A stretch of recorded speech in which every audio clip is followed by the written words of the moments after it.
they didn't realize how difficult it was for them to put the things that we say to words. So a lot of people feel or sense the same things that we talk about here. But what we try to do here with the guests and what I try to do personally is to try to assist people in a way that when they're confronted with with a conversation on these issues, that they can genuinely know how to kind of state our position. So I'm not trying to provide talking points specifically, but more so just trying to make people more comfortable about where it is a lot of the things that we talk about come from. Obviously, we oftentimes address issues that are very much in the news. They're very contemporary. They're happening, almost, on a continuous basis. And this past week was no exception. We had federal agents come into the Cattaraugus territory of the Seneca Nation and raided one of the businesses there. And there's no reasonable explanation. I mean, even though they'll have paperwork that they'll file and offer their rationale or their explanation on why they're there. When you look at things in a real and honest perspective, you realize just how unfounded their rationale is for doing what they do. The bottom line is our territories are not part of New York State. The bottom line is our territories are not really even part of the United States, and they even say so. They even say so in their own documents that Canandaigua Treaty, which and again, I'm not a big fan of treaties, but when you read the language that they wrote, we didn't ask them to write this stuff. They approached us with these treaties, and when you look at what they've written, and they say that the United States will never claim our territories, and yet we're in a situation now where federal agents will believe they can have unfettered access, and of course it's not really unfettered because they'll come in with guns drawn. I mean, some of the pictures that are posted up on my Facebook group page, and if you go to Let's Talk Native with John Kane, the group page, you'll see a lot of the photos that took place, and you realize these guys have fingers on the trigger, and this business that they had gone into is right beside the community center for the Cattaraugus territory, right where our children are at play, where our children are getting recreation. So with almost no regard for who we are, where they were, they come in as if they really have a legitimate right to be there. And at the end of the day, I know when this raid actually took place, the question was, well, why did they come? I know when most of the media outlets inquired, they assumed that there was some heinous crime that was being committed on the premises of this business. And when they found out that it was just about cigarettes, they said, so what's the story?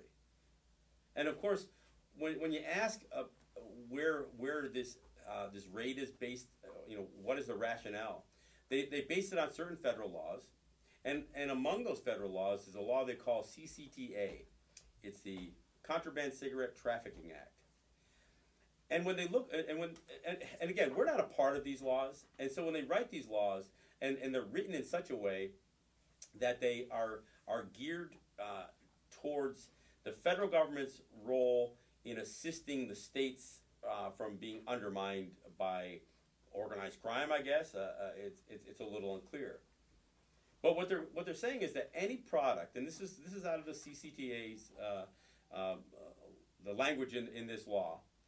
It basically says any product in a state that does not have a stamp on it, where a stamp is required, the federal government. And so you got state law, and then it gets into federal law. They said if it doesn't have a stamp in a state where a stamp is required, then the federal government can deem it as contraband. So even though for 30 years we've had tobacco products, including cigarettes, coming to our territories without a New York State stamp on it. In fact, New York State wholesalers were supplying us with this product. And they did it for 30 years. And all while they were doing it, the federal government was raking in the money because the federal excise tax was associated was on this stuff, but certainly not the state excise tax or the state sales tax. The state acknowledged, and they knew it, they acknowledged it, and they did They never claimed that the excise tax was due on product that came to our territories. What they did claim, and this is the argument they've been making since 1990, was that if we sold a product on our territory to a non-native, that they had a right to assess a tax on that product. And you know what? We didn't argue that they didn't have that right. We just said they couldn't make us be the tax collector. That's all we said. For 30 years, that's all we've said. We've just said, you can't make us be the tax collector. Now, keep in mind, there have been some other cases out west, places that have not pushed the envelope the way Mohawks and Senecas do, places that have been a much more in line with federal policies, much more assimilated than we are here, that have had a harder time asserting what we assert here. And as a result of that, they had a couple of cases out west. They had one they call Moe and one they call Colville. And in those cases, they had a federal court that basically said, well, we believe that the state can place a minimal burden on tribes to collect taxes for the state. So a federal court has ruled that, not out here, not in the territories of the Haudenosaunee. I'm talking about in Blackfoot territory and on Colville Reservation. So out west, federal courts have said that those tribes, and why those tribes? Well, because when they looked at those places, they did a breakdown and they looked at, well, how are those territories configured? And they determined that they were very checkerboarded. And by checkerboard I mean you could have a parcel that was considered part of the reservation and other parts that weren't. And as you drove down a street, it's not like you could clearly in all areas distinguish whether you were on a native territory or not. The other thing is, how was their land held? Well, one of the distinguishing characteristics of how our lands are held here in the territory of the Haudenosaunee is that we own the land. The federal government acknowledges it, the state government acknowledges it, and in fact, we own it in, to use a property term, we own it in fee. Now they suggest that we own it in restricted fee. And when I say they, I mean the state and federal government. Now the restriction, the only thing that they define as the restriction on our fee title is that we can't sell our land to the Soviet or to the Russians or to the Chinese. That if we sell our land, that somehow they have the first right of refusal, I guess.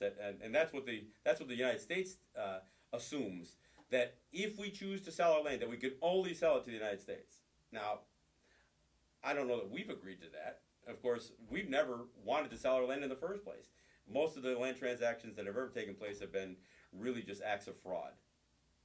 But again, the difference is, out west, the federal government has taken the title to all native lands, and then they reissue it in what they call as trust land. So they said, we're going to hold the title to your land, and we're going to hold that title, and it's there for your use and enjoyment. So there's a clear distinction between how lands are held in some of these other territories, including the ones associated with this Moe and Colville case.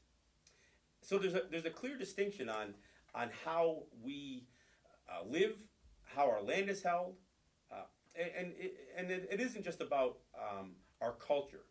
It's about how much of this stuff we've been able to hang on to and how much we've been able to assert. Because all native territories, had the same position towards their lands, but not all have asserted it and stood strong on it as much as we have here.